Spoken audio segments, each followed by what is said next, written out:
So, AiSeiplo changed his color, he's now the blue Protoss against the orange Zerg on Metalopolis, the GSL version. And yeah, the last game just got inSortOf kicked from the game. And so GSL version. But he said, "Alright, I saw that coming.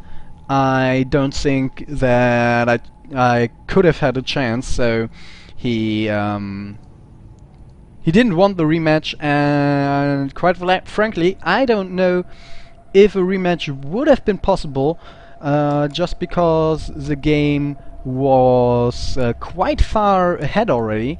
So I think even if inSortOf would have said, "Well, I want a rematch," I guess the admin would have said, "No, I don't think so."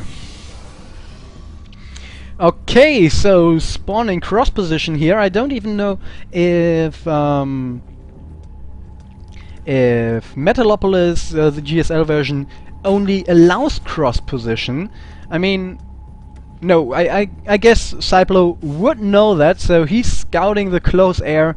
So yeah, I guess that's telling us that close air is also possible.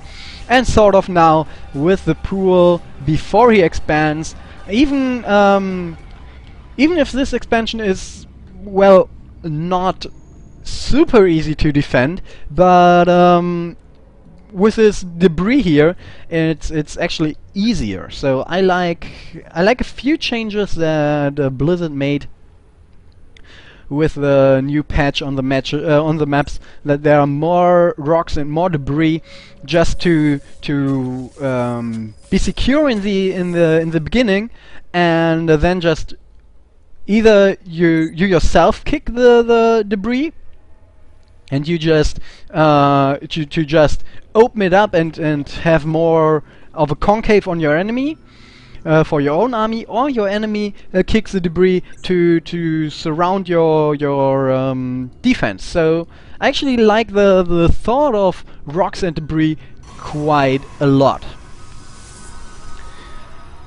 Okay, so AiSeiplo again with a quite the game he played last time, with a quite quick nexus and the forge and the gate with a cannon behind.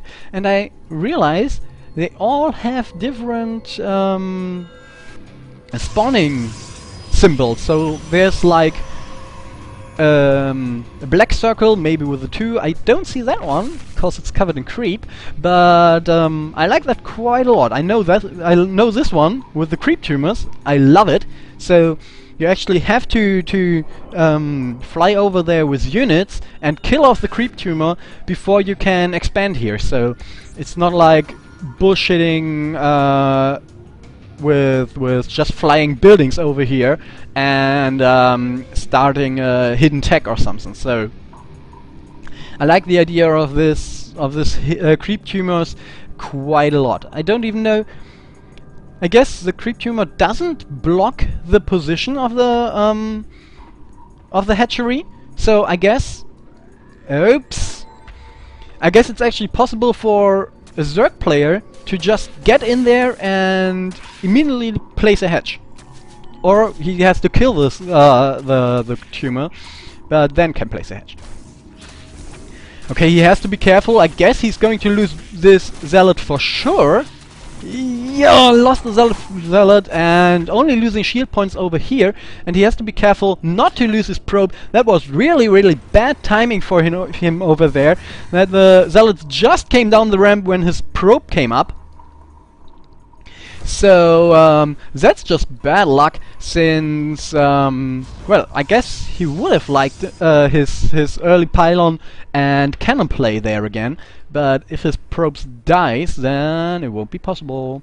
Yeah, and again here in this expansion, he could actually get the kill on the hatchery.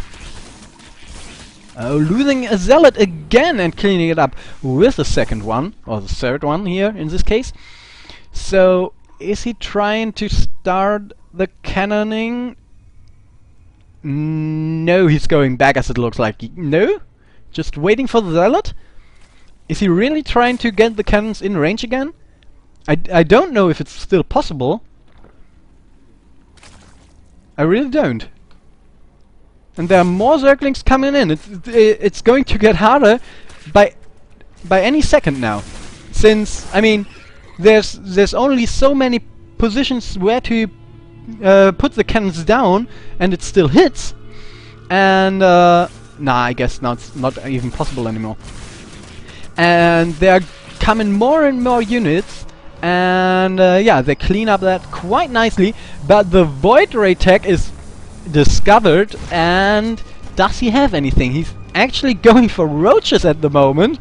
Got the evolution chamber on the way, so the only anti-air at the moment is really the queens, but spore crawlers are definitely going to pop in a few seconds. Yeah, there they go. 30 seconds, but 2 Void Rays can do a ton of damage in this time. Still only queens on the way, so he's only trying to defend with queens and spore crawlers. And as it looks like, someone experiencing lag. I'm just refreshing my stream now, so to have a look. So the Void Rays, I'm just following the Void Rays for the time being.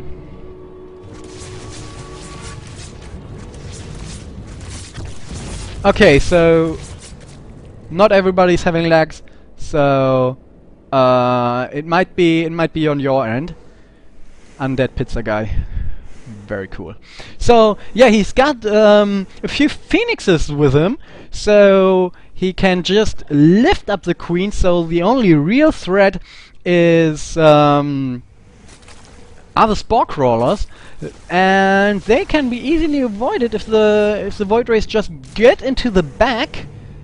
And it looks like he's just doing that, lifting up the queens. No, he's got a good creep highway here, so the queen's are actually quite quick on there. And now getting the high ground vision, and the queen, lift up on the queen, focus firing the phoenixes as it looks like. Oh, and now all the queens are up, no, one is down. Oh, and now all the queens are up. So, actually a great problem now here for the Zerg player, even unborrowing the spore crawler. I don't even know, can you pick up the spawn crawler while unrooted? I don't know. I think it's still a structure even if unrooted. We'll have a look. So, killing another queen over here. So he's running low on queens over here, and now he unrooted his spore crawler. This one is going down, no problem, and even powered up now. So the killing of the drones will be more and more easy for him. And the spore crawler doesn't even get... yeah, he gets one shot off, placing spore crawlers all over the place now, lifting up queens, and these phoenixes are a real pain in the ass for SilentCastHD, since they snipe off these overlords, and they lift up the queens, but... cancel on the spore crawler, this one is going up, and then I think AiSeiplo has to retreat with his... Oh, he's going for it. I mean, he's fully charged, he should be able, but that one is running low on life. He doesn't want... yeah, he lets the queen pop and lets the spore crawler go up. Where is he with his mind? Is he defending up there against the push? I mean, I saw it on the minimap, but it's looking really, really good. But now without the Void Rays, it's actually quite a problem, and the photon cannon can't stop the forge from being destroyed, and now AiSeiplo really has a problem to deal with this push. Further warp in. Now it should be no problem to force the roaches away. But lost the cannon and lost his forge, so the possibility to build more cannons, and now the robotics facility to get some immortals against these roaches. But still he is sort of in the supply block just because of the sniping of these overlords. Getting the gate down. One more volley. Yeah, there it is. So gate is down, and the robotics is up. So AiSeiplo should be able to build immortals as soon as he gets out of the supply block. And now with the phoenixes he can just thin out these roaches. Should be no problem. Just lift them up and shoot them down. Taking another probe with him, not rebuilding his forge and leaving his front wide open. So now he's actually going for a last big push, and he hopes to just cancel the game with it. Corruptors, of course, not that good as an anti-air, since they are good versus massive, so carriers and stuff. But I think the phoenixes, they do only bonus damage versus light. So I guess they're both equally bad against each other. So maybe the corruptors doing more damage might even clean the phoenixes up. But it's a whole lot more phoenixes. Proxy pylon is done. More stalkers getting in there. So lifted roaches can even get shot down by the stalkers. Should be no problem. But the roaches get in there quite good. Level 2 upgrade on these roaches. No armor and no upgrade on these stalkers. So the stalkers really get pounded here. The phoenix is still doing a whole lot of damage here on these queens, so denying a few of these infusers, I guess, but yeah, not all of them. So sort of still in a quite good position. Look at it. 104 in the army to 40, and of these 40, 6 phoenixes, and the phoenix is 2 supply. All right. So the only thing stopping the roaches from advancing is really these 2 immortals and the energy on these sentries, which is now nearly depleted. Stalkers are warped in and a few zealots, but the roaches just get in there and focusing down these immortals, and there's the GG. So we are 1 in 1.